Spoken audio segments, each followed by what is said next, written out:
नमस्कार विद्यार्थी मित्रांनो, एक्सलन्स ॲग्रिकल्चर अकॅडमीच्या यूट्यूब चॅनलला आपल्या सर्वांचं सहर्ष स्वागत आहे. प्रिलिम नुकतीच संपलेली आहे. आता जे विद्यार्थी फॉरेस्टच्या दृष्टीने तयारी करणार आहेत तर त्यांच्यासाठी आपण बॅच घेऊन आलेलो आहोत. तर बॅचची इन्फॉर्मेशनसाठी हा व्हिडिओ बनवतोय. बॅच किती ड्युरेशनची असेल, कशा पद्धतीने रन केली जाईल, रायटिंग प्रॅक्टिस कसा असेल, ओके, तुम्हाला गायडन्स कसा केला जाईल, तर सगळ्या प्रश्नांची उत्तरं तुम्हाला यामध्ये मिळतील. सो स्टार्ट करू. सगळ्यात आधी माझी माहिती देतो. माझं नाव स्वप्नील पाटील, एक्स तालुका ॲग्रिकल्चर ऑफिसर. MSc मी IRI न्यू दिल्लीमध्ये केलेली आहे. JRF ला ऑल इंडिया 7th रँक होती. त्यानंतर UPSCच्या 3 मेन्स आणि MPSCच्या 2 मेन्स दिलेले आहेत. त्यानंतर आता मागची 6 वर्ष 2019 पासून मी स्पर्धा परीक्षामध्ये विद्यार्थ्यांना गायडन्स करतोय. आतापर्यंत आपले ॲग्री MPSCचे 3 बॅच आणि फूड सेफ्टी ऑफिसरची 1 बॅच झालेली आहे. त्यातले ॲग्री MPSCची 1 आणि फूड सेफ्टी ऑफिसरची 1 अशी 2 आपण रिटर्न एक्झाम असणाऱ्या बॅचेस आहेत त्या सक्सेसफुली टॅकल केलेल्या आहेत. ॲग्री MPSCची मे मध्ये झालेल्याची आता इंटरव्ह्यूचे शेड्यूल लवकरच येईल. त्यामध्ये पुन्हा रिझल्ट बघालच तुम्ही. ओके, सो एक्सलन्स मध्ये काय एक्सलंट आहे तर त्या विषयी बोलू. त्यासाठी आपली आतापर्यंत रिझल्ट आलेले 2 बॅचेस आहेत ॲग्री MPSCच्या 2021 आणि 2022. ओके, तर त्यामध्ये 203 जागा होत्या 21ला, तर 72 विद्यार्थी प्रॉपर आपले सिलेक्ट झालेले आहेत. त्यानंतर 2022ला 215 पैकी 86 विद्यार्थी आपले सिलेक्ट झालेले आहेत. ही सगळी लिस्ट आहे. मी आता त्यांची नावं घेत नाही. मी तुम्हाला टेलिग्राम वरती टाकून देईन. लिस्ट तुम्ही बघून घ्या. याच्यापैकी कोणी जरी तुमच्या ओळखीचे असतील तर त्यांचं ओपिनियन घ्या की मला एक्सलन्सला लावू का म्हणून.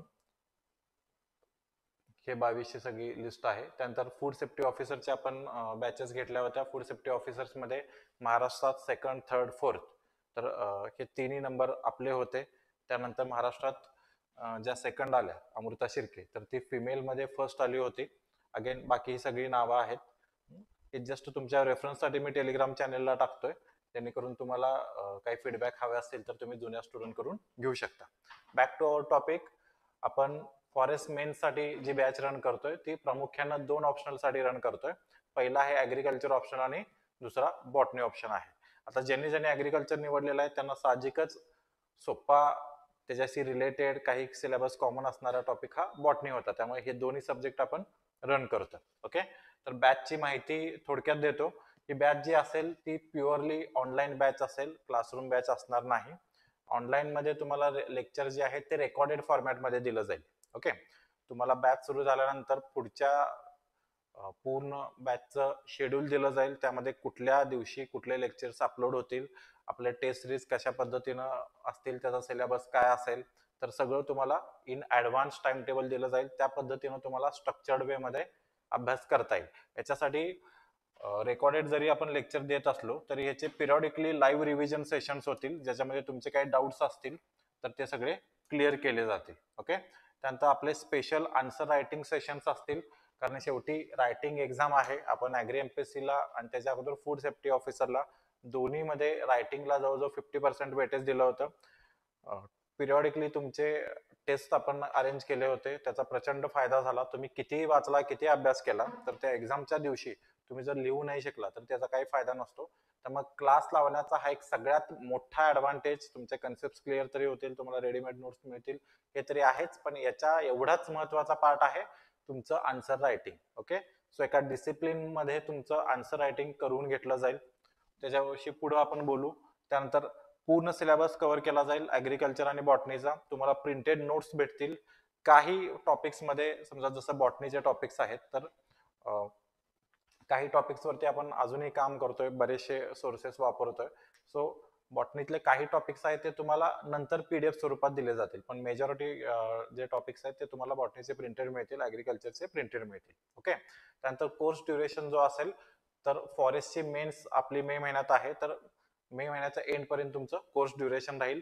प्रत्येक व्हिडिओ तुम्ही 3 टाइम्स ड्युरेशननी बघू शकता. म्हणजे 2 तासाचा व्हिडिओ असेल तर 6 तासापर्यंत तुम्हाला अलाउड केलं जाईल. ओके, शक्यतो कोणी रिपीट करत नाहीत, त्यामुळे एक व्ह्यू जास्तीत जास्त तुमचा खर्ची पडतो. त्यानंतर मेन्स झाल्यानंतर तुम्हाला इंटरव्ह्यू साठी ज्यावेळी शेड्यूल लागेल, रिझल्ट येईल, तर त्यासाठी तुमचे स्पेशली इंटरव्ह्यूची तयारी करून घेतलं जाईल. हेच बाहेरच्या स्टुडंटना आपण पेड बेसिस वरती करतो, पण ज्यांनी मेन्स किंवा प्री आपल्याकडे केलेले असेल तर त्यांच्यासाठी आपण मेन्सची जी इंटरव्ह्यूचं शेड्यूल जे आहे किंवा तयारी आहे ते आपण फ्रीली करून घेतो. ओके, आपली बॅच जी आहे ती 17 नोव्हेंबरला स्टार्ट होणार आहे. ओके, तर 17 नोव्हेंबरला ओरिएंटेशन असेल, त्यामध्ये पुढे आपण कशा पद्धतीने वाटचाल करणार आहोत, काय काय शेड्यूल असणार आहे, तुम्हाला अभ्यास कशा पद्धतीने करायचा आहे, अशा सगळ्या गोष्टींवरती प्लस तुमच्या काय डाऊट्स असतील या सगळ्या गोष्टींवरती आपण सेशन घेणार आहोत. तुम्हाला ओरिएंटेशन लेक्चर आहे ते इव्हन तुम्ही क्लासरूमला येऊन पण अटेंड करू शकता किंवा ऑनलाईन लाईव्ह पण अटेंड करू शकता. ओके, सो 17 नोव्हेंबरला आपली बॅच स्टार्ट होते. त्यानंतर मगाशी मी तुम्हाला सांगितलं की टेस्ट शेड्यूल किंवा तुमच्याकडून रायटिंग प्रॅक्टिस बद्दल कशा पद्धतीने तयारी करून घेतली जाईल. तर आपले लेक्चर्स आपण रेकॉर्डेड जरी अपलोड करत असू तरी तुम्हाला डेली एक दोन क्वेश्चन्स तुम्हाला दिले जातील, ज्यातून तुम्हाला डेली एक आन्सर रायटिंग करण्याची सवय लागेल. हा प्रयोग आम्ही ऍग्री एमपीएससी ला पण केला होता. ज्यांनी डिसिप्लिन ठेवून सुरुवातीपासून आन्सर रायटिंग केलं त्यांना प्रचंड फायदा झालेला आहे. त्यानंतर काही एक दोन टॉपिक संपल्यानंतर त्याच्यावरती आपण सेक्शनल टेस्ट ठेवणार आहोत. टोटल पेपर 1 मध्ये ऍग्रीकल्चर पेपरमध्ये एकच पेपर असणार आहे, तर ऍग्रीकल्चर पेपरमध्ये 4 सेक्शनल टेस्ट असतील. तशाच पद्धतीनं बॉटनीमध्ये सुद्धा 4 सेक्शनल टेस्ट असतील. लक्षात घ्या, ऍग्री बॉटनी हे नॅचरल कॉम्बिनेशन आहे, पण असे काही विद्यार्थी असतील की जे ऍग्रीकल्चर घेतलं असेल आणि दुसरा ऑप्शनल बॉटनी सोडून दुसरा असेल, किंवा काहींनी बॉटनी घेतलं असेल पण पहिला ऑप्शनल ऍग्रीकल्चर नसेल, असे विद्यार्थी असतील. त्यामुळे तुम्हाला 2 सेपरेट कोर्स मध्ये ऍड केलं जाईल. ऍग्रीकल्चरचा कोर्स वेगळा असेल आणि बॉटनीचा कोर्स वेगळा असेल. ओके, त्यानंतर फुल लेंथ टेस्ट जी आहे तर 3 फुल लेंथ टेस्ट होतील. तर 3 फुल लेंथ टेस्ट पैकी पहिल्या 2 टेस्ट तुम्हाला प्रॉपर इव्हॅल्युएशन करून भेटतील. थर्ड टेस्ट जी आहे ते एक्झामच्या काही दिवस आपण घेतो, सो ते तुम्हाला इव्हॅल्युएट करून भेटणार नाहीत. पहिला टेस्ट मात्र तुम्हाला डिटेलली इव्हॅल्युएट करून भेटतील. सेक्शनल टेस्ट मध्ये पण तसंच आहे की तुम्हाला प्रॉपर सिनॉप्सिस भेटतील, टेस्टचं डिस्कशन लाईव्ह होईल, त्यामध्ये तुमचे सगळे जे डाऊट्स असतील ते क्लिअर केले जातील. इव्हन तुम्हाला जरी वाटलं की नाही सर मला सेक्शनल मधले सुद्धा एखादा पेपर मला चेक करून द्या, तर तसंही आपण चेक करून देतो. म्हणजे हा काय असा रिजिड रूल नाहीये. जसं मुलं असतील, जसं शेड्यूल असेल, खूप जास्त असतील तर समजा मागं पुढं होईल, पण तुम्हाला चेक करून दिलं जाईल एखादा पेपर, कारण तुम्हाला मग अंदाज पण येईल.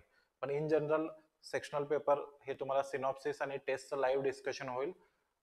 फुल लेंथच्या टेस्टच्या बाबतीमध्ये 3 पैकी पहिल्या 2 तुम्हाला टेस्ट आहेत ते प्रॉपर इव्हॅल्युएशन करून भेटतील. त्यानंतर त्याचं टेस्ट डिस्कशन आणि सिनॉप्सिस पण भेटेल. थर्ड फुल लेंथ टेस्टची मात्र तुम्हाला सिनॉप्सिस आणि टेस्ट डिस्कशनच भेटेल. आपण जे इव्हॅल्युएशन करतो, तर तुम्ही मागच्या वेळी बघितलं असेल, FSO ला असेल किंवा ऍग्री एमपीएससी ला असेल, तर प्रॉपर इव्हॅल्युएशन होतं. आम्ही एका पेपरला 20-25 मिनिटं मिनिमम देतो.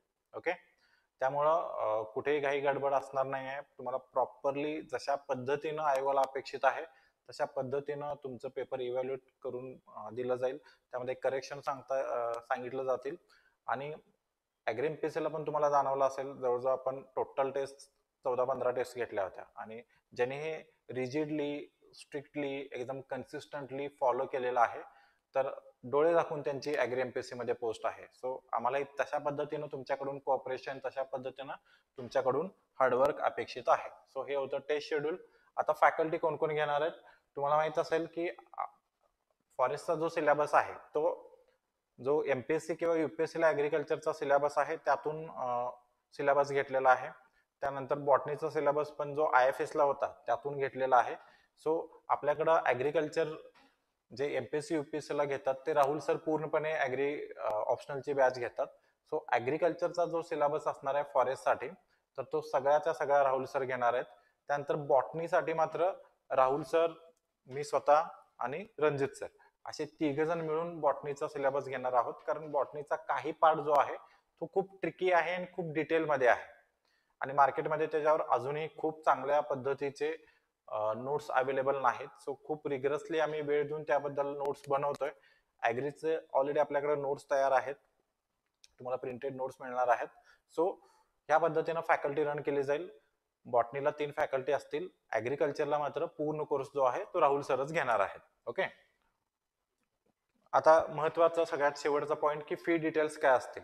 तर याच्यामध्ये दोन वेगळे ऑप्शनल असल्यामुळे आपण फीज वेगवेगळी ठेवलेली आहे.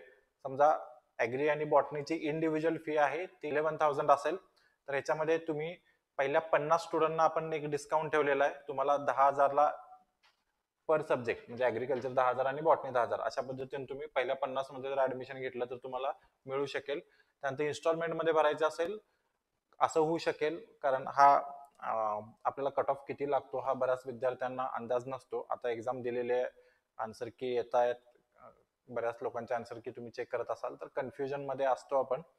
हे कन्फ्युजन अगदी पुढं महिना 2 महिना पण खूपसं क्लिअर होत नाही. ओके, सो एक काटावर असणाऱ्याला वाटतं की मग मी लावू की नको. समजा मग आता रिझल्टला पण 2-2.5 महिने लागतात, त्यानंतर तयारी करायची म्हटली तर वेळ पण पुरत नाही.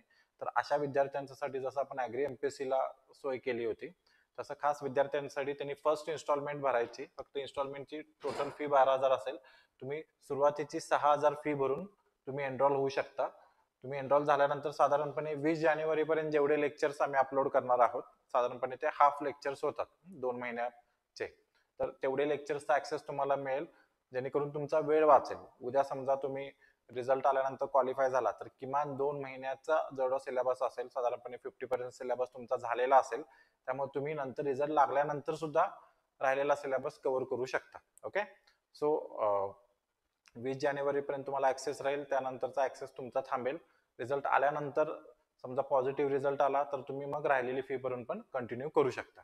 असे काही विद्यार्थी असतील की ज्यांना वन टाइम भरायचा आहे आणि दोन्ही ऑप्शनल एकाच वेळी भरायचा आहे, ऍग्री प्लस बॉटनी, तर त्यांना वन टाइम फी 19,000 असणार आहे. याच्यामध्ये तुम्हाला प्रिंटेड नोट्स, सगळ्या video lectures plus interview plus तुमचे सगळे पेपर चेकिंग सगळ्या याच्यामध्ये इन्क्लूड असणार आहे. ओके, सो आणखीन काही याच्यामध्ये डाऊट्स असतील तर तुम्ही डिरेक्टली ऑफिस नंबरला, स्क्रीनवरती दिसते त्या ऑफिस नंबरला तुम्ही कॉल करू शकता आणि डिरेक्टली माझ्याशी बोलू शकता किंवा राहुल सरांशी बोलू शकता. तुमचे सगळे डाऊट्स क्लिअर केले जातील.